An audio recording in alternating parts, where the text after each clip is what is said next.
Yo, what is going on, guys? It is Jonathan back again with the weekly scuffle, and I'm here to talk about the mega fight happening in boxing: Errol Spence versus Terence Crawford for undisputed champ at 147. And honestly, this fight is very, very entertaining, both in and out the ring, because the best are finally fighting the best. This year for boxing has been a pretty great year, and this fight, who could potentially determine who will be number one in the pound for pound ranking, other than Inoue, because that performance he had earlier this week was amazing. But Errol Spence, Terence Crawford, these two guys, clearly top of the division. Errol Spence, unified champ. Bud, he's the former undisputed champ at 140. He's now the WBO champ. Errol holds every single other belt, so this is going to be a very entertaining fight, and it's going to be a chess match because Bud is the naturally smarter guy, but he's clearly the more technical boxer.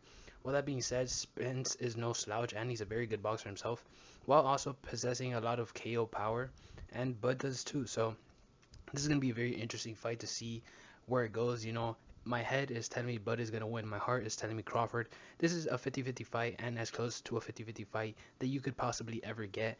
And it's probably the best fight in boxing this year. And for a while, this could go down as a legendary fight like Hagler and Hearns, fights like that. This fight could be that for this generation. And honestly, I think it's going to be a great event. I think the pay-per-views would probably be above average, especially for these two guys. They're both big names, but they're not really pay-per-view draws. But I would say this fight would probably change that and potentially make them either the face of boxing or one of the faces of boxing. And with that being said, I think it's going to be very interesting to see if Errol Spence and his body punches will affect Crawford in any way. And for Crawford, I really just want to see if the size advantage that Spence possesses really does sway this fight, how I think it would be if Spence would have to win.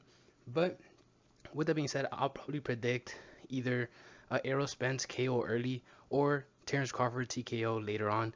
With that being said, we'll see how all this plays out and see you next time. Peace.